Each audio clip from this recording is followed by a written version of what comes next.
আমি এসেছি মায়ের আদর ফাউন্ডেশন থেকে। আমার নাম আনোয়ার পারভেজ। তো আমি এসেছি তোমাদের সাথে কিছু কথা বলার জন্য, কিছু সবার জন্য কথা বলার জন্য এবং জানার জন্য যে তোমরা স্কুলে আসো কি তোমাদের নিজের ইচ্ছায় আসো নাকি তোমরা বাবা মা জোর করে পাঠায়? বলো তো সবাই। নিজের ইচ্ছা আসো? সবাই নিজের ইচ্ছা? কেন ভালো লাগে স্কুলে আসতে? তাই তুমি বলে অনেক খুশি না স্কুলে এসে?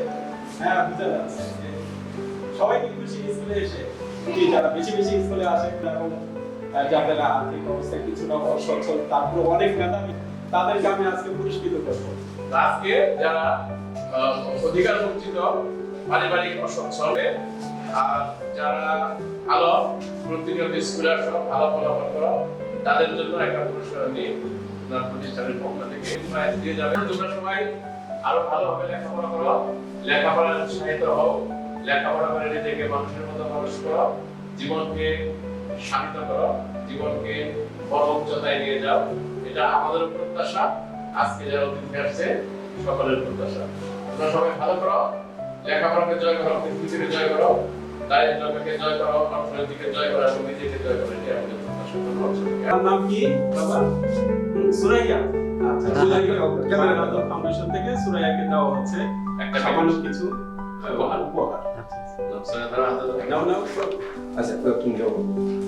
লেখাপড়া ঠিক মতো করো, প্রতিদিন স্কুলে আসো, প্রতিদিন স্কুলে আসবা, ছাত্ররা যা পড়া দেয় প্রতিদিন পড়বা, সুন্দর করে সুন্দরভাবে সাজগোজ করে আসবা, পরিষ্কার পরিচ্ছন্ন হবে। কোন ক্লাসে পড়ো? থ্রিতে। তুমি কোন স্কুলে পড়ো? উচ্চ বিদ্যালয়। না, তোমার গ্রামের বাড়ি কোথায়? আরিকান্দা। ঠিক আছে, তোমার বাবা কি করে? আচ্ছা, ঠিক আছে। আচ্ছা, ঠিক আছে। তোমার নাম কি? রিমান হোসেন। তুমি ক্লাস 3 তে পড়ো। গ্রাম কোথায় তোমার? কাঠালিঘাটা। তোমার বাবা কি করে? আমি শুনে খুব খুশি হইলাম যে তোমার বাবা রিকশা চালায়, তারপরে তুমি পড়ালেখা করছো, নিয়মিত আসছো স্কুলে এবং তোমার পারফরম্যান্স ভালো। দোয়া করি বাবা ভালোভাবে পড়ালেখা করবে। ঠিক আছে। তোমার বাবা কি করে? রাজমিস্ত্রি কাজ করে। তোমার বাবার নাম কি? তোমার ভাই বোন আছে? তুমি কি বড়? তুমি স্কুলে পড়ো, নিয়মিত স্কুল আসো, প্রতিদিন আসো, লেখাপড়া করো ঠিক মতো? ধন্যবাদ। আসসালামু আলাইকুম দর্শক, আমি মায়ের আদর ফাউন্ডেশন থেকে আনোয়ার পারভেজ সোহাগ। আমি আজকে এসেছি কাঠালিয়াঘাটা মাসুম মিয়া উচ্চ বিদ্যালয়ে মায়ের আদর ফাউন্ডেশন থেকে।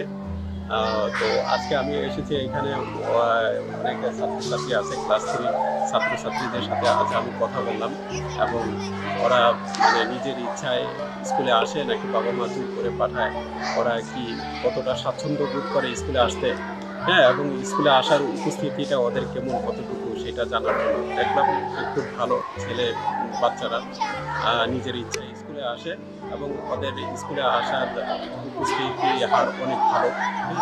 তো এই জন্য আমি মায়ের আদর ফাউন্ডেশন থেকে চেষ্টা করলাম কিছু উপহার দেওয়ার জন্য, সেই জন্য যতটুকু পেরেছি মায়ের আদর ফাউন্ডেশন থেকে ওদেরকে পুরস্কৃত করেছি। এবং মায়ের আদর ফাউন্ডেশনের সভাপতি মঞ্জুরুল রশিদ স্যার ছিলেন, উনি এই স্কুলের হেডমাস্টার এবং আমাদের সংগঠনের মায়ের আদর ফাউন্ডেশনের সভাপতি এবং সহসভাপতি আছে সেলিম ভাই, উনিও আছে, উনি আছেন কর্মকর্তা, উনি আজকে সময়ের অভাবে আসতে পারেনি। তাছাড়া আরও অনেকেই আছে মায়ের আদর ফাউন্ডেশনে, অনেকেই আসতে পারেনি, আরও অনেকেই আছে সাথে আছে। তো আজকে আমি চেষ্টা করেছি কিছুটা যতটুকু পেরেছি বাচ্চাদেরকে পুরস্কৃত করার চেষ্টা করেছি। সামনে আবার আসবো এবং এটা আমাদের চলমান প্রক্রিয়া। আমরা প্রতি সপ্তাহে বা যখনই পারবো আসবো এবং যদি কেউ ডোনেশন করতে চান তাহলে আমাদের কার্যক্রম আরও বেড়ে যাবে, আমরা আরও বেশি পুরস্কৃত করতে পারবো, বাচ্চাদের আরও সাহায্য সহযোগিতা করতে পারবো। তো আমরা চেষ্টা করছি সামনের দিকে আরও ভালো কিছু করবো। সবাই দোয়া করবেন। আসসালামু আলাইকুম।